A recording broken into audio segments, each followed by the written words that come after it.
안녕하십니까. 반갑습니다. 진짜 시황의 최수창입니다. 일주일이 후딱 지나가네요.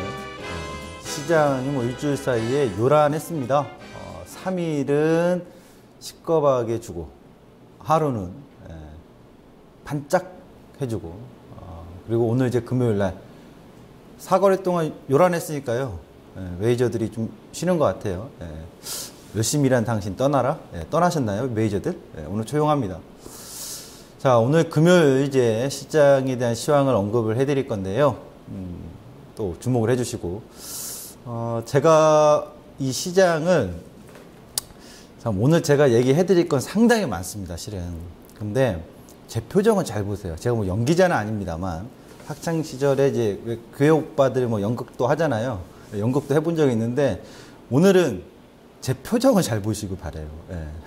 그러니까 어떤 포인트를 언급해드린 것보다도 최수창 전문가가 이 진짜 시장에서 어떤 표정을 이렇게 좀 하고 있는지 오늘 30분 동안 주목을 해주시기 바랍니다. 그렇다고 얼굴 너무 클로즈업 하지 마시고요. 자, 진짜 시장 들어갑니다. 코스피 포인트 한번 보도록 하겠습니다. 얼마인가요? 지수가 2029.22포인트. 2000포인트 초반대에서 이제 계속 왔다 갔다 하고 있는 흐름이 있죠. 네, 이렇게 보기에는 음봉이 커 보이지만요. 어제 워낙 강한 개파락 양봉이 나와서 작아 보이죠. 오늘 흐름은 전일 종가 대비해서는 거의 뭐 보합이라고 보시면 될 것 같습니다. 자, 코스피 포인트 들어가도록 하겠습니다. 오늘 코스피 포인트에는요. 숨통이 정말 조금 트인 상황이에요. 어제 개파락 양봉 강하게 나왔다 해서 와 이제 이거다 아니란 얘기예요. 그냥 이렇게 숨통이 조금 트인 거예요. 숨통이 조금 트인 상황이지 뭔가 달리는 거 또는 반짝반짝 미소 이런 거 없다 이거죠 아직은. 그리고 오늘 좀 어려운 얘기인데요. LG전자에 대해서 요즘 보면은 거의 얘기가 없더라고요. 얘기를 좀 짚어드릴 겁니다 제가. 그러니까 LG전자 추락하는 원인이 어디에 있을까? 재무상황을 좀 살펴보셔야 될 것 같고요. 혹시 이거 얘기할 때요. 개인 투자자분들이 상당히 많으시기 때문에 제가 오늘 얘기가 참 조심스럽습니다. 그러니까 여러분들 갖고 계신 분들이나 또는 안 갖고 계신 분들 관심 있게 저런 부분도 공부를 해봐야 되는구나라는 어떤 포인트를 잡으셔야지 제가 얘기하는 거에 따라서 이렇게 된다 저렇게 된다 이렇게까지는 생각하지 마시고 일단 이게 상당히 제가 봤을 때는 뭔가 합리적인 의심을 좀 해봐야 될 필요성이 있지 않나라는 걸 얘기를 해드릴 겁니다. 건설주, 건자재주 오늘 뭐 반짝합니다. 그런데 말입니다. 건설주의 대장은 누굽니까?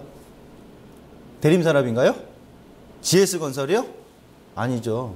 제가 한때요. GS건설을 그 온라인 방송에서 벌써 몇 년 됐죠.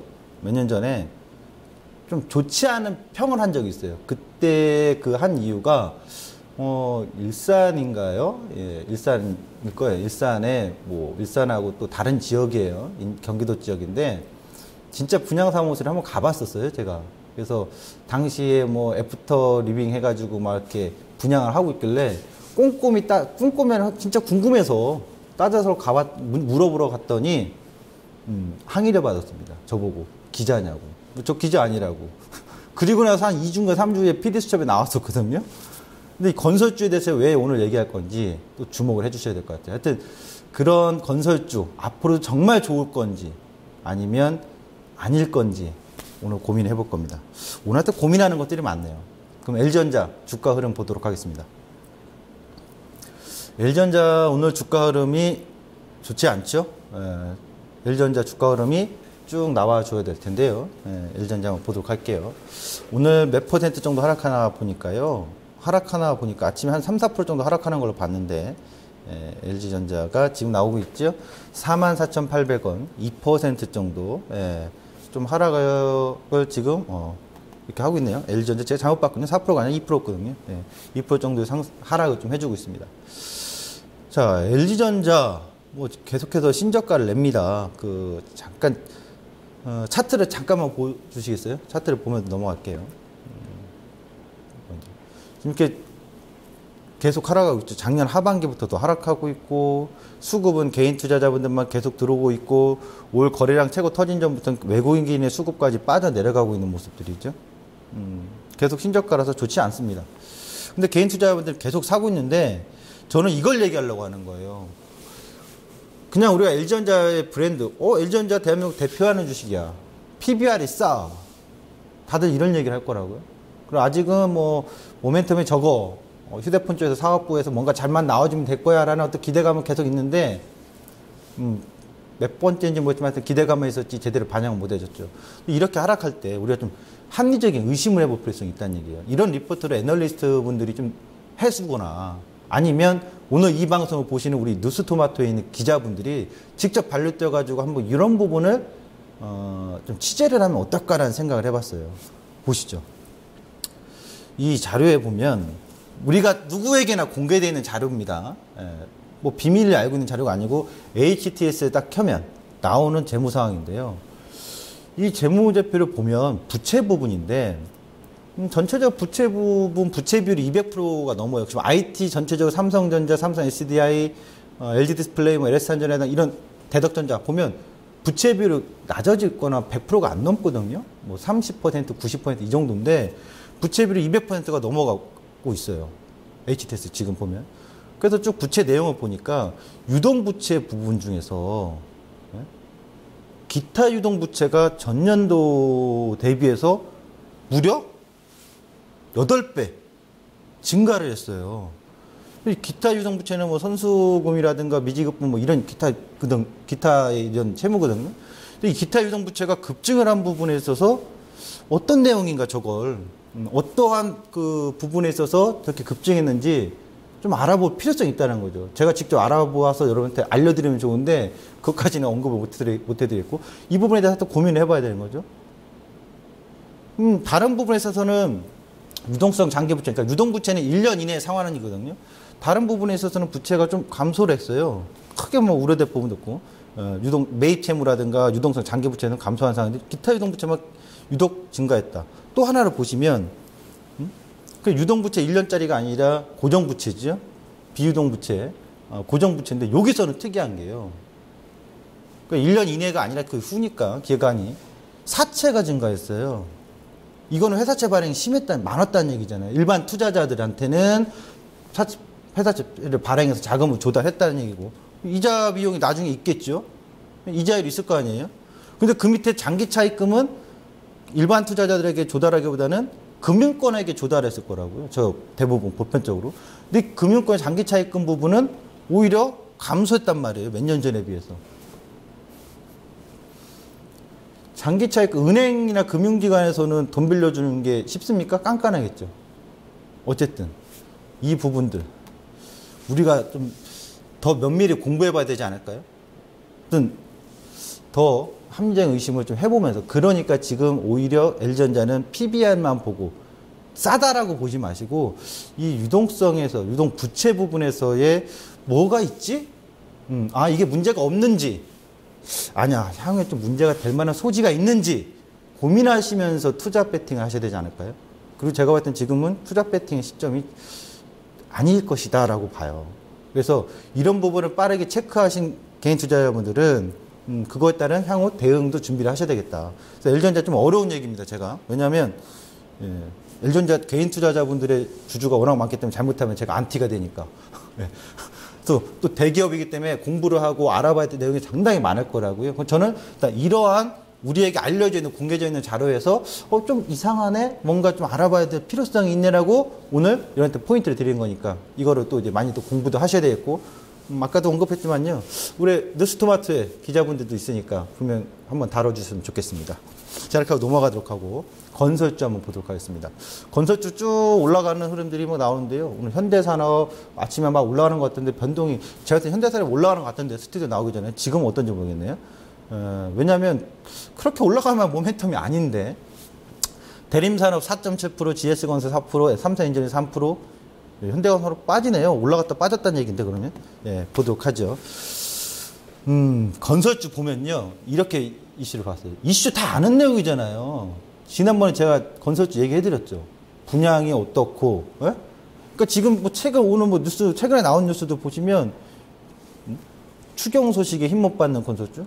받긴 뭘 받겠어요. 근데 또 오늘 올라가니까 오늘 내용은 추경에 의해서 힘을 받는다? 어린 반푼치도 없는 얘기고. 중소형 건설주 먼저 달리는데 달리기는 벌써 했다니까요. 서안, 동원개발, 화성산업 보여드렸잖아요. 2014년부터 달렸는데 지금쯤 한번 실만도 하지. 주택업황 호조세 전망?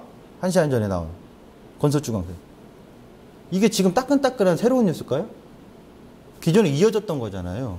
보시면 지난 이 시간을 통해서도 건설주에 대해서 얘기를 해줬고 건자재에 대해서 얘기를 해드렸단 말이죠. 건설보다는 실제 건자재들이 훨씬 더 많이 갔던 주도주다라는 거. 전국 아파트 민간 분양 부동산 114입니다. 114 자료에 의하면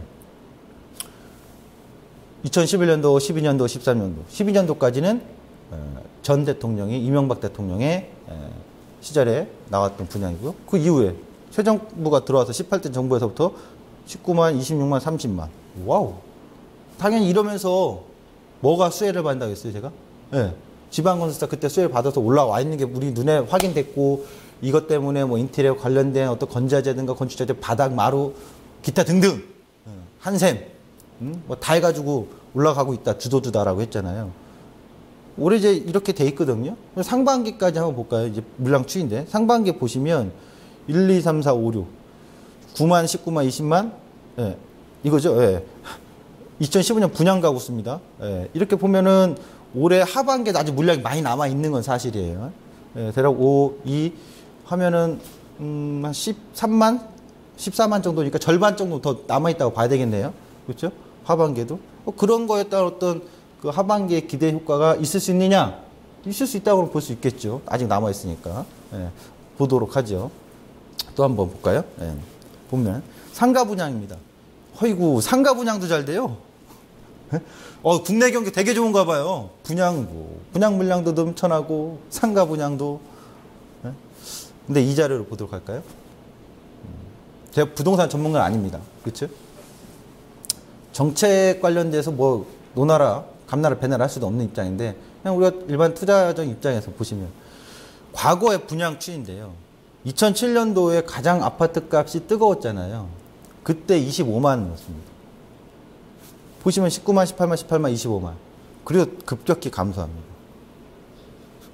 지금 올해 30만 분양 물량. 내년에 그럼 35만, 33만 될까요? 또 분양 물량 계속 이렇게 늘어나고 있다고 해서 이게 좋은 걸까요? 나쁜 걸까요? 많은 얘기들 들으실 거예요. 아파트에 대해서. 제가 뭐 아파트 가격 폭락 이런 얘기 하는 게 아니라 이렇게 하고 있다는 얘기는 결국 그 정책이 내수를 결국 건설붐으로 해가지고 노가다식 정책으로 해서 내수를 살리려고 하는 건데 살아나고 있지는 않잖아요. 그렇다면 향후에 이 부분에서도 뭔가 부메랑이 될 만한 것도 고려를 해봐야 돼요. 투자자는 항상 좋은 것만 생각하는 게 아니라 좋아질 수 있는 미래와 가치와 성장을 보지만 한편으로는 리스크적인 걸 계속 제거하면서 이 기업이 어떤 리스크가 제거가 됐는지, 그래서 리스크가 줄고 오히려 긍정의 요인이 많으니까 투자를 해야 되겠지, 이런 고민해야 되는 거거든요. 그래서 지금 건설주는 그거 관련돼서 이런 내용을 자꾸 끊임없이 공부를 좀 하셔야 됩니다. 차트를 잠깐 보도록 하겠습니다. 차트를 보시면요, 오늘 현대산업은 대장이기 때문에 얘를 봐야 된다고요. 현대산업은 오늘 거래량 터지고 며칠 전부터 거래량 터졌다가 터진 자리에서 올라갔죠. 근데 넘어간 상태에서 오늘 거래량 터졌죠. 그럼 8만 원은 지금 단기 외봉 고점일 가능성이 제 눈에는 보여요. 이게 최고점으로 뭐 앞으로 몇 개월간 할 거냐, 이거는 조금 더 지켜봐야 되겠지만 당장에 7월 말일 날까지 저고점이 장악해서 돌파가 될지, 만약 된다 하더라도 큰 의미가 없을 것 같아요. 뭔가 좀 의미 있는 고점을 만들었다. 왜? 보시면 주봉상 보세요. 2013년도부터 지금까지 달렸던 주식은 이 주식이란 말이에요. 현대산업. 건설주는. 그럼 건설주 대장이 지금 외봉에서 삐레침 맞아가지고 윗꼬리 맞고 쭉 미끄럼 탔으면 오주입평을 하회하거나 거래량 터졌으니까 가격에 변동이 생긴다는 얘기는 고점권에서 변동성이 있다는 얘기잖아요. 암시했다는 얘기잖아요. 그렇다면 지금 추세가 좀 흔들릴 수 있다는 가능성을 봐야 되는 거니까 조심하셔야 될 타이밍이 아닐까라고 생각을 해봅니다. 기술적 분석에. 네. 그러면은 나머지 종목들 뭐 이제 건자재 해가지고는 뭐 이건창도 있고 국보디자인 있고 벽산 있고 한샘 있고 현대리바티 있고 뭐 선창산업 있고 굉장히 많죠. 뭐 그들도 조금 추이의 변동성을 좀 암시하는 구간일 수 있으니까 예의주시를 좀 해볼 필요성이 있지 않을까라고 보여집니다. 코스닥 지수 보러 가겠습니다. 코스닥 지수. 뭐 지수는 글쎄요. 지금 코스닥에 대해서는 변동성이 계속 생기는 고점 구간이니까 731포인트, 전일 대비 0.73% 상승했습니다만 종가 대비 갭상승, 음봉이 좀 나오고 있는 것 같습니다. 보도록 할까요? 코스닥 포인트 어떻게 나오나? 실적 성장 및 가치를 찾아라. 그러니까 공부하자는 얘기예요. 네, 공부하자는 얘기예요. 오늘 이제 몇 가지 포인트를 짚어드리면요. 태용은 추세 반전이 가능성일까? 왜 올라갈까? 궁금하시죠? 이유 있어요? 찾아봐도 여러분들 못 찾을 것 같은데요. CJ 프레시웨이 실적 좋답니다. 왜 좋은지. 시젠 그동안 얘기했죠. 뉴스가 나오면 요즘은 뭐 할 수 있다? 하루짜리 매매할 수 있다고 했잖아요. 그 뉴스의 힘에 의해서 하루짜리 매매가 가능했던 종목을 짚어보도록 하겠습니다. 태용 보도록 하겠습니다. 태용이 얼마나 갑니까? 네. 태용. 네, 오늘 뭐 10%. 아이고, 이쁩니다. 네, 아주 이뻐요. 왜 이렇게 올라갈까요? 보시면요. 이 내용이 나온 것 같아요. 그러니까 2013년도에 태용이, 투자한다는 소식을 기억하시는 분 손 한번 들어보시죠. 게시판에. 거의 못 아시죠? 저도 깜빡했었거든요. 2013년도에 투자한다는 소식이 있었어요. 부산. 제강 공장을. 근데 2015년도에 3월에 이제 완공이 된 것 같은데, 이제 그 소식이 전해지면서, 아무래도 태용이 제2의 성장을 할 수 있지 않느냐. 왜냐하면 제강 공장을 설립하고 나서 태용이 이게 일괄체제 생산이 되니까 긍정의 시너지 효과에 대한 기대감이 반영되고 있다. 이렇게 보시면 되겠죠. 네, 자료를 같이 보면서 설명드려야 되는데 조금 늦는 것 같아요. 이게 2013년도에 나왔던 조감도입니다. 화전산단에 3,100억 원을 들여서 세계 최대 규모 단조 공장에 부산에 들어선다. 근데 이게 이제 완공이 돼가지고 올해 태용이 이런 게 나오더라고요. 참 하반기에 고용이 안 좋을 거라고 한국에서 발표했는데 이렇게 나오죠. 태용 채용. 7월 10일부터 8월 달까지 모집한다니까요. 젊은 층들 또 많이 관심 갖고 채용 면접 보셔야 되겠죠. 300명 정도 뽑는데요. 이 회사 직원이 거의 지금 280명 정도 되는 걸로 알고 있는데 300명을 공채로 채용한다는 얘기는 회사 하나 설립하는 정도 아닙니까? 대단한 거죠. 그러니까 이 이슈가 좀 되고 있는 것 같다. 태용의 중견기업 통큰크자, 정말 통큰크자예요. 현재 직원이 한 280여 명인데 300명을 공채로 채용한다는 얘기는 회사 하나 설립하는 거에 버금가는 거 아니겠습니까? 그러니까 이런 뉴스가 지금 태용을 반전으로 이끌고 있는 거 아니냐. 세계 풍력의 타워플랜지의 인류 상품을 갖고 있는 기업. 이렇게 보시면 되겠고요. 그래서 이것이 올 봄에 살짝 모멘텀 불었다가 이제 또 채용이 되면서 가시적인 시너지 효과에 대한 기대감이 선반영되면서 올라가는 형국에 있다. 이렇게 좀 보시면 될 것 같습니다. CJ 프레시웨이, 빨리 가도록, 그냥 자료로 넘어가죠. 왜냐하면 이제 할 얘기가 또 있으니까. CJ 프레시웨이가, 이게, 보시면, 여러분 요즘 마트에 가시면요. 아호. 그러니까 떡볶이, 쫄면. 제가 참 좋아하는 게 분식류인데, 이제는 다 이 제품도 잡으면 다 있어요. 일회용식으로 먹을 수 있게끔 돼 있다고.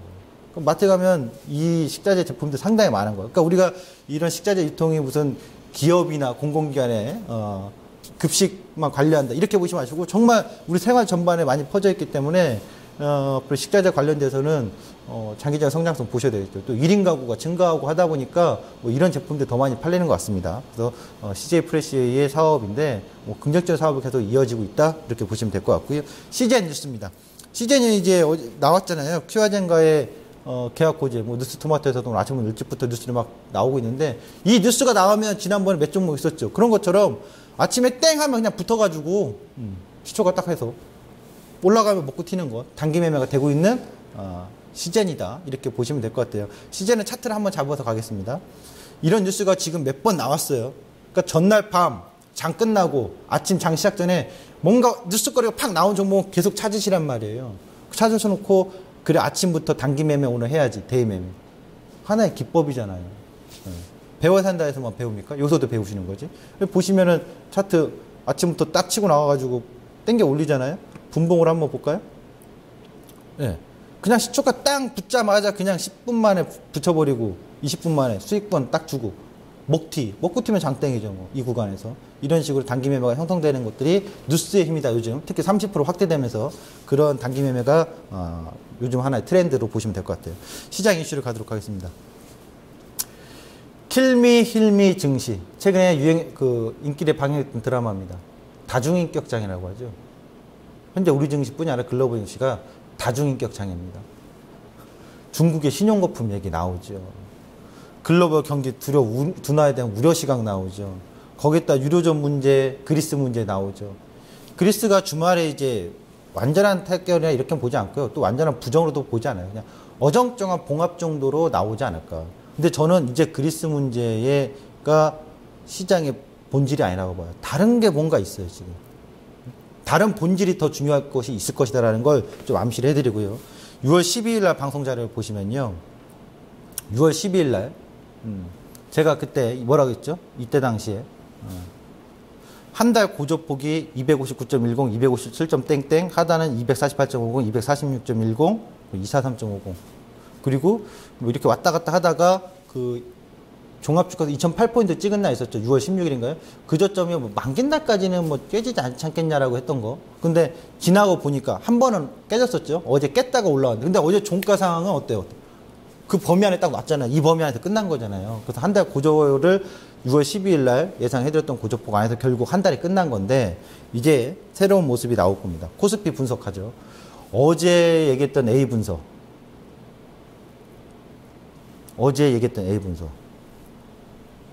살아있는 확률입니다. 잘 기억해 두셔야 돼요. 그림 이렇게 잘 비켜드릴게요. 그림 잘 보셔야 돼요. 예. 그리고 B 분석 보도록 하죠. B 분석 가죠. 이 그림도 잘 기억해 두셔야 돼요. 둘 다 살아있는 거예요. 그리고 아직도 이 일대로입니다. 예. 기다려 주십시오. 그리고 오늘 할 얘기입니다. 코스피 200 분석인데요. 자, 저 왼쪽에서 보시면 20, 60 데드크로스, 60, 120 데드크로스. 그리고 이번에 20, 60 이평선이 데드크로스. 아니, 데드크로스죠? 데드. 교차점이 거의 일치해요. 그게 261이에요. 지금은 뭘로 보이세요? 네. 지금은 저항점으로 보이지 않아요? 네. 저항점이잖아요. 우하향하고 있고. 밑에 보시면 60, 120이 골든크로스예요. 250포인트가 있죠, 여기에. 그럼 지금은 뭐예요? 지지 바운딩, 이탈하고 지금은 뭘로 보이세요? 여러분이. 이게 지지 반등, 이탈. 그리고 지금 뭘로 보이세요? 돌파예요? 저항이에요? 지지예요? 저항점 역할을 하고 있는 거죠. 그리고 삼각지 맥점에 추세 하락에서 삼각지 맥점 그리면 253.5도. 저거 저항으로 보이세요? 지지로 보이세요? 지금은 저항이잖아요. 나중에 돌파되면 지지를 받겠죠. 이제. 그건 나중 일이잖아요. 지금은 보이는 대로 보시기 바랍니다. 그리고 더 때가 무르익으면 그때까지는 차분해지셔야 돼요. 어제 양봉이 여러분을 흥분시킬 양봉이라고 보이지도 않고요. 흥분하셨어요, 벌써 어떤 분들은. 그리고 지금 오는 음봉이 또 다시 공포를 불러오는 음봉이라고 보이지도 않습니다. 제 눈에 뭔가 보이는데 일찍 얘기하면 안 될 것 같아요. 좀 더 차분해지는 국면에서 시장을 예의주시합시다. 이렇게 좀 설명드리겠습니다. 진짜 시황의 최수장이었습니다. 주말 잘 보내시기 바랍니다.